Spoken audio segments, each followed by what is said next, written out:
may know, I've been working in Indonesia conducting the assessment, the national-based dialogue assessment for Indonesia.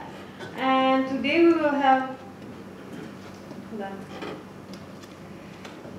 today we will discuss a little bit, and this is the easier part of the day, before we actually launch into the costing exercise.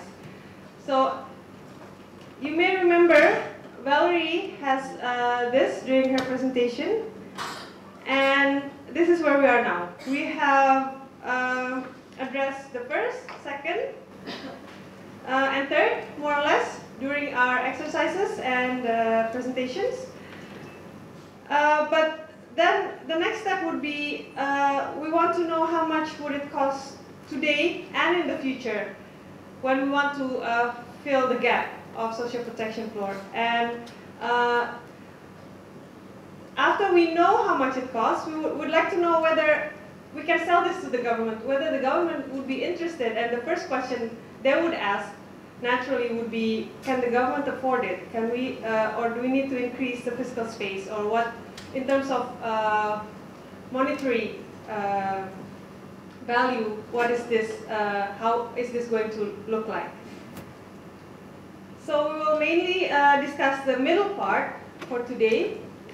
And we'll start with making the scenarios and translating the recommendation that we have discussed yesterday into scenarios. These are the steps that we'll do.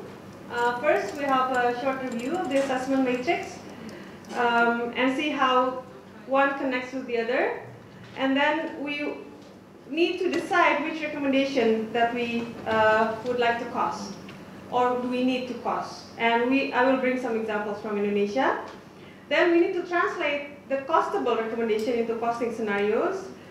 And scenarios come with assumptions. These assumptions, some are easy, some are not so easy, and we'll discuss that also. First, we see the matrix that we have been discussing over and over. And for this part, we'll mainly address the last two columns, because we have discussed and did exercise on how we see the government strategy, existing provisions, and identifying the gaps for each guarantee. And then we come up with recommendations how to fill the gaps that we found. Now we need to see how we will go further in costing it and making scenarios for costing. Or in the case of Indonesia, this is how it looks like, because then we have general recommendation and guarantee, recommendation per guarantee, but it's more or less the same method. Now, as Valerie has mentioned, we have two types of recommendation. The one that we can use the RA protocol to cost it, and the one that we don't need or we cannot cost, or cannot cost yet. So we first need to distinguish between the two. Which recommendations can we cost, and or can we cost immediately, or do we need further information, or which recommendation that we don't need to cost at all? Then comes the second question, which recommendation do we cost? As you can see, you have a list of recommendations, and some of them can be translated into monetary values. And how do we decide this? It's basically a question of, is it about money? For instance, if you recommend that the government improve coordination among ministries, this is something that we cannot, of course, present in numbers. This requires more work and requires more discussions and more studies, for instance, and it has nothing to do with the money that the government needs to provide. And the second point, if it's about money, is the data available? Is the data, do we have the data now to process the costing exercise? Or do we need to have further look at it? Or do we need to explore further? The third one is, can assumptions be made for the scenarios? We'll discuss later on how these assumptions are made. And for recommendations such as implementing defined benefits pension system for the elderly. The RAP protocol is not designed to do the actual calculation for this. This requires further processes requiring real actuarial calculations. And of course, or do you need further studies, which supports the third question. Let me bring up some examples. This is the recommendations from Indonesia. For instance, this is not all the recommendations that we have in the matrix. I'll just take out some of them. We have, for instance, the first recommendation, development of specific and clear benefit package for the new National Health Insurance Program. The second one is the extension of non-contributory health insurance that is currently provided by the government, but only for the poor and near poor. But we would like to extend it to the whole informal economy, for instance. The third is the inclusion of treatment and prevention of mother-to-child transmission of HIV and syphilis. And the fourth is improvement of database and targeting method of health insurance program for the poor. Can you already see which recommendation can be translated into scenarios for costing? Or can you see which one is clearly not for costing and the other one is clearly you can cost? Any idea? Second one is? Yeah. So we can already see, we can already assume there are some data available, there are some numbers we can start with, because first of all, the program is already implemented. So that means we have some idea of how much the costs are, how much the contribution, and in this case, contribution paid by the government is at the moment, and the, how big the coverage is at the moment, and how much bigger do we want it to be. So there are some ideas we already have. Do you have another, do you see another one? The first one.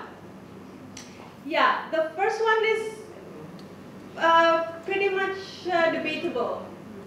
If you have the data and a clear idea of what the benefit package should be, then yes, you can cost it.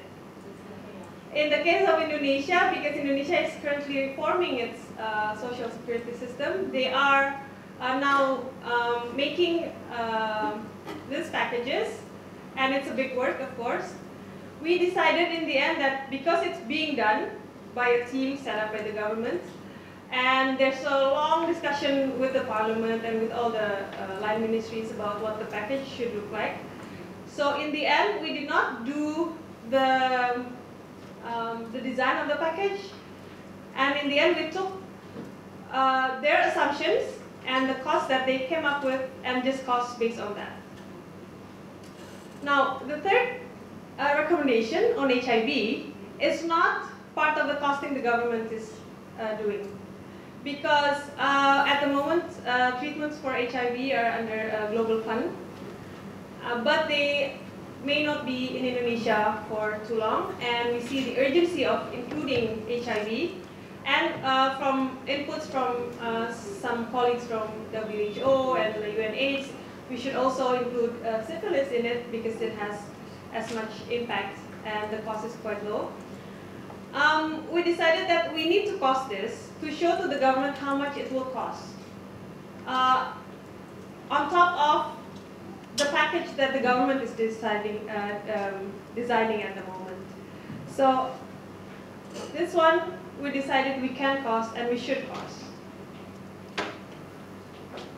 Now the second example for guarantee for children, we have first to expand the CCT program to more areas and more recipient households, because at the moment CCT is covering around 2 million and it's increasing to 3 million households, and the number of poor households with children or pregnant women is higher than that.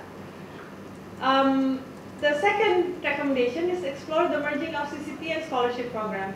This is because if you've seen our matrix, you will see there that basically the CCT program and the scholarship for the poor program has exactly the same type of target beneficiaries.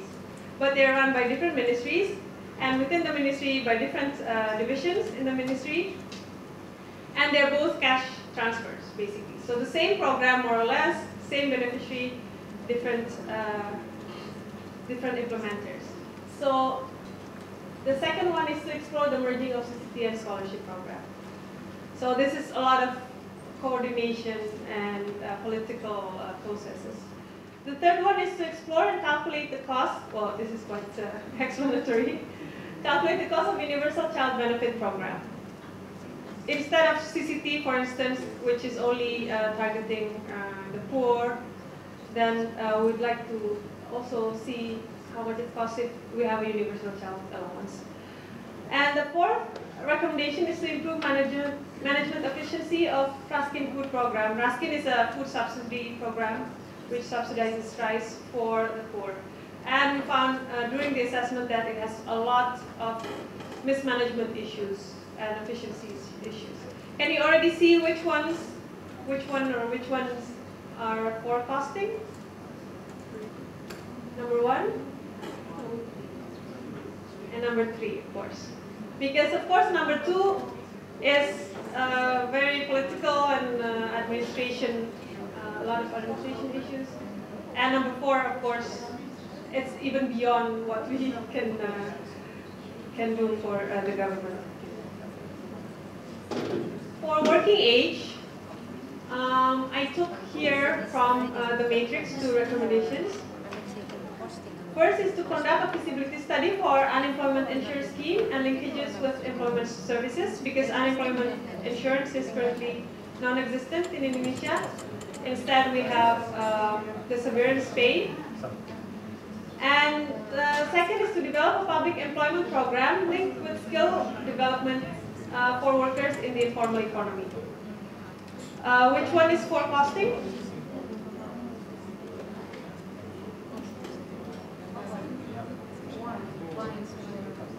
One, yeah, that's also a similar case as the first recommendation of health.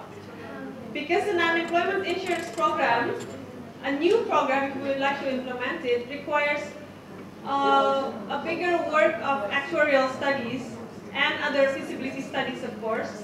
So we decided this is beyond what the RAP protocol can calculate. So that's why we put here, conduct a feasibility study, which also include actuarial studies and so on.